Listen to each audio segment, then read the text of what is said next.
Welcome to Silicon Valley Asian Business Talk. Hello, everyone. This is Roger Chen from University of San Francisco Center for Business Studies and Innovation in Asia Pacific. Today, we are very pleased to welcome Beerud, Sheth, to join our interview program. I want to sincerely thank you, Beerud, for joining us. Would you please briefly introduce yourself? Roger, thanks for having me here. Excited to, share my thoughts and experience and I guess pay it forward. I've just a quick personal and professional intro. So I grew up in India. I went to undergraduate school at the Indian Institute of Technology, that's IIT Bombay. And then I came to the US for grad school at MIT. All of that was in computer science. I had a short stint on Wall Street, right? Which might be surprising, but it's also very quantitative. So they hire a lot of kids from STEM programs. But then, and that was in the mid 90s, and around that time, the internet happened. So that's when I said, okay, this is a game changer. I want to focus on building internet companies. And, so I've been an entrepreneur since then, a serial entrepreneur. I founded my first company called Elance in 98. Elance, and it's now called Upwork. It's a public company. It pioneered the gig economy or online freelancing, and it continues to scale and grow very nicely today. And later in the mid 2000s, I think 2005 or so, I founded this company called Gupshup, which is the pioneer in conversational engagement. And I'll talk more about it as well soon. But, essentially we help businesses build conversational experiences or chatbots to engage with their consumers. And this is particularly relevant globally in the emerging markets, which are mobile first and messaging centric environments. So a little bit like what WeChat has done in China, the same kind of idea, a super app is emerging in the other emerging markets as well. So we build tools, enterprise tools. We help businesses take advantage of that. Opportunities of AI in developed and developing markets. So I heard there was an interesting point that, they say AI basically is a digitization chapter 2. In other words, digitization started a few years ago, right? In a kind of datafying all the operations. And now basically AI requires company to go further on those digitization journey. So I am not sure if you have any kind of observational comments about even the differences between the data, the digitization between the AI-based versus the previous generation digitization we all talk about. Yeah, I mean, so it varies a little bit between developed markets and the emerging markets in my mind, because in the developed markets, the web already drove first phase of digitization, and now AI is enhancing that even more. Yeah. In the emerging markets, the first wave didn't even happen fully.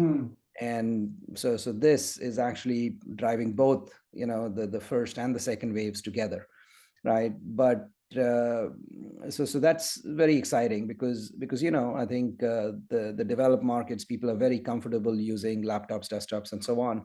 I think in emerging markets, maybe the top 10-20% of India or Brazil and so on, they use computers, but everybody else is on mobile devices. Their AI, if when you think about words like digital literacy or the digital divide, right? That basically what that means is, not enough people have learned how to use computers, so they're not connected into the digital world. And therefore there's a divide between those who know it and those who don't, right? But I think all of those ideas will now melt away. They'll disappear because, if computers can learn how to be human, we don't need to teach humans how to learn use computers, right? So suddenly the concept of digital literacy is not necessary. Everybody can use it because everybody is, knows how to interact with humans or human-like technology. And then the divide goes away. And then suddenly you bring, the next 3, 4, 5 billion, 3, 4 billion people into the digital universe, that are still kind of not there. So that's, to me, that's like a real game changer, right? It reaches the remotest corners of the world where even, let's say, the illiterate grandmother in a remote village, right, can now participate in the digital economy in her language, in her dialect, just by using this device. So I think it's a real game changer on the one hand. And I think it's a game changer because, when you think about it, the more information and knowledge and know-how that you can spread, and people, the more connections you can spread in the world, I think in some way, certainly it does have an impact on peace. People realize, oh, everybody's like each other. They have the same aspirations. Everybody just wants a better life. And there's, no need to fight over things, hopefully, right? So hopefully it can just drive. Yeah, at least improve the mutual understanding, right? I think that's a good positive thing. Exactly right, right. So I think in that sense, it's a real game changer. I think in the developed markets, on the other hand, I think it's still a huge step function improvement, because if anything, the first wave of digitization has driven maybe a data overload, right? Most of us are overwhelmed by too much information that sometimes is difficult for a human to digest. Right. And maybe one way to think about it is AI is the ultimate sort of summarizing engine, right? So if each one of us has our personal AI that can filter, that can guide, that can highlight, that can point out, right? It can go through all of that data and give us the essence of it, the summary of it, and so on, right? So I think ultimately, human brains are going to get augmented with AI brains, right? And the AI part has unlimited compute and storage, right? And then the human brain probably has better intuition and maybe risk taking and things like that. So I think is that the combination of the two will be very powerful. But it really, the simple answer is it just really amplifies human capacity, right? And now, in general, basically everybody, the baseline intelligence level across the world is going to increase dramatically. Right. The AI is assisting them and helping them. So I think the opportunities are endless, worldwide, and it's very exciting. Right. Seems to me actually you are quite optimistic and also positive relating to AI. So maybe as a final kind of a question relating to this topic, AI, what is the common myth you think or misperception based upon your observations about AI that you would like to point out? Well, I mean, yes, I'm optimistic, but it's not sort of naive optimism, right? I mean, whenever you have new or powerful technology, it can certainly be used for both good and bad. Yeah. And I think the answer depends on what we do, right? So Right. the myth, I think, that's the worst is, oh, this is so new and so powerful that it, I mean, it's the sort of the doomsday myth, right? It can destroy us, it can hurt us, harm us, and things like that.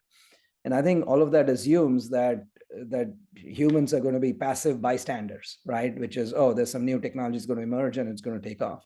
No, I think the point is what we do right now matters, right? What every one of us, and especially the new students coming out, as they dive into the new technology and so on, what we do matters. What we do determines the outcome, right? Yeah. And therefore, if we can build, safe AI and, intelligent AI, I mean, or rather consistent with human values, consistent with the kind of world that we want to build.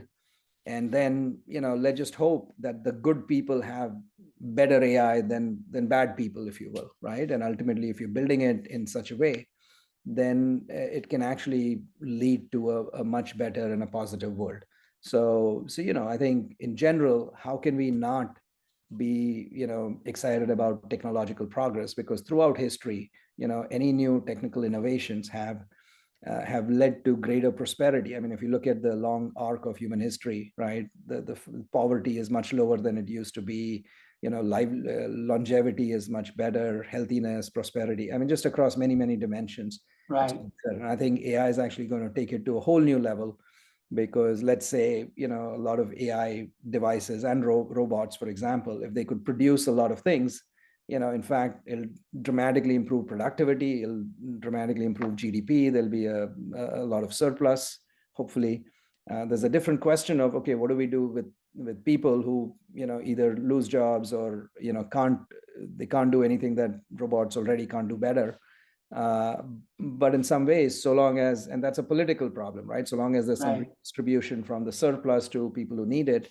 But overall, it's great for society. There's still many problems, like I said, it's not naive optimism. We have to work through many, both technical and socio-political issues. But yeah, I mean, we have to be excited about new tech and new progress and new prosperity. Thank you for watching.